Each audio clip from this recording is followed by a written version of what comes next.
Bonjour à toutes et à tous, bienvenue pour cette exploration des sources. Aujourd'hui, on plonge dans un document prospectif vraiment passionnant. L'avenir de l'éducation d'élite 2035. Ça dessine une petite révolution quand même pour des institutions comme Sciences Po, les facs de droit, les écoles d'ingé, de commerce en France. Tout à fait. L'idée de fond, c'est que d'ici 2035, la technologie, la mondialisation, les enjeux planétaires aussi, tout ça va obliger les cursus à se réinventer profondément. Donc notre objectif, c'est de comprendre un peu ce qui pourrait évoluer, peut-être même disparaître, et puis quelles nouvelles compétences vont devenir cruciales. Exactement. Et on va essayer de voir ça domaine par domaine. Comment, par exemple, l'analyse de données s'impose de plus en plus en sciences politiques, comment l'intelligence artificielle, l'IA, vient bousculer le droit. Ah oui. L'essor aussi d'une ingénierie plus, interdisciplinaire et orientée vers le durable. Et puis, pour les écoles de commerce, cette spécialisation croissante qui semble un peu menacer le MBA généraliste classique. D'accord. Le point commun, si on lit bien les sources, c'est vraiment ce passage de la théorie à la pratique, l'omniprésence de la tech, et puis cette nécessité de répondre aux grands enjeux mondiaux. C'est clair. Alors commençons peut-être par Sciences Po. Qu'est-ce qui ressort spécifiquement ? Ce qui frappe dans les documents, c'est cette idée que, la théorie pure, ça perdrait du terrain. Oui. Au profit de quoi ? De l'analyse de données, de l'IA, pour mieux comprendre les comportements politiques, les politiques publiques. Décrypter les tendances, en fait. C'est ça. Et les sources insistent beaucoup sur la gouvernance mondiale, les enjeux climatiques. Et ça impliquerait plus de liens avec l'économie, la socio, même l'informatique. L'expérience de terrain, les stages, tout ça deviendrait vraiment central. Il y a même un chiffre qui circule dans une des sources, présenté comme une projection interne plausible. Ah oui. Plus 40% de cours dédiés à l'analyse de données d'ici 2030. C'est quand même énorme. Ah oui, c'est un virage très significatif, clairement. Et on voit un peu la même chose, une tendance similaire pour le droit avec ce qu'on appelle la legal tech. La legal tech, oui. Voilà. L'idée, c'est d'utiliser des outils technologiques, l'IA, notamment pour automatiser ou du moins aider certaines tâches. La recherche de jurisprudence, par exemple, l'analyse de contrats. D'accord, rendre les choses plus efficaces. C'est ça, et du coup, la formation deviendrait plus concrète, plus pratique. Des cliniques juridiques, des simulations, des mises en situation. On va aussi monter le droit lié aux nouvelles technologies, à l'environnement, et toujours ce besoin d'une vision plus globale. Logique. D'ailleurs, un des documents avance, à titre d'exemple, que 60% des facs de droit pourraient proposer des modules sur l'IA d'ici 2028. Déjà ? Oui, et ça suggère forcément que les aspects jugés les plus théoriques ou peut-être un peu obsolètes pourraient reculer un peu. Donc on a cette forte coloration tech et pratique un peu partout.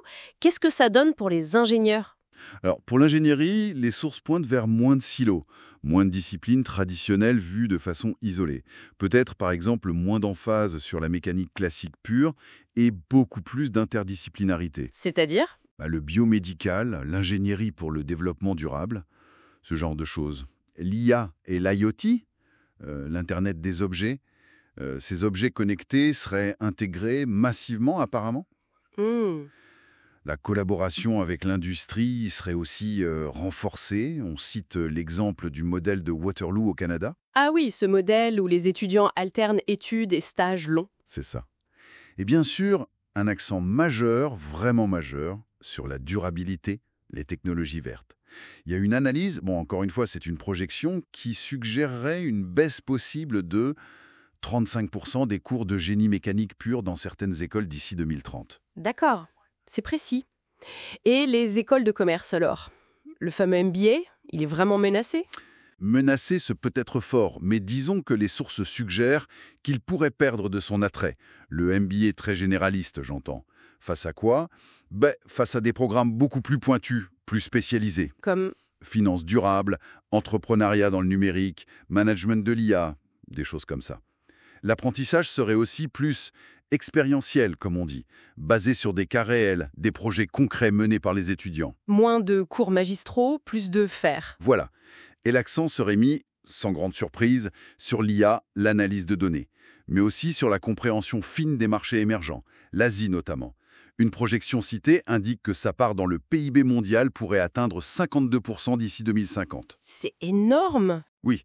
Et enfin, les questions d'éthique, de responsabilité sociale, de durabilité, qui irrigueraient aussi ces formations commerciales.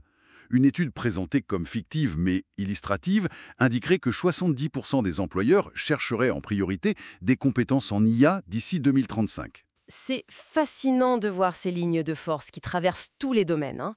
L'adaptation à la tech, le besoin de pratique, cette vision globale et interdisciplinaire. Tout de fait. Ce fil conducteur, il est très, très net quand on lit les documents. Mais attention, les sources soulèvent aussi des questions importantes, des nuances. Ah oui, lesquelles par exemple? Le risque d'une fracture. Une fracture entre les institutions qui auront les moyens de suivre ce rythme effréné et les autres. Le fossé qui se creuse. Exactement. Et puis, la place de l'humain, des sciences humaines et sociales, face à cette déferlante technologique. Quel équilibre? L'équilibre aussi entre le global, cette perspective mondiale nécessaire, et le local, les spécificités. Et surtout, la question vraiment cruciale de l'équité. L'accès, oui. Comment on garantit que cette éducation d'élite, transformée, hyper pointue, reste accessible à des profils variés, et pas seulement à ceux qui ont déjà les codes ou les moyens? Question essentielle. Donc en résumé, si on se fie à ces analyses, l'avenir pour ces formations d'élite, c'est clairement l'agilité, la maîtrise des outils tech, mais aussi une approche beaucoup plus décloisonnée et une conscience aiguë des responsabilités sociales et environnementales. C'est ça. Et les cursus qui tarderaient un peu à prendre ce virage risquent de perdre en pertinence, tout simplement. C'est exactement la conclusion qui se dégage.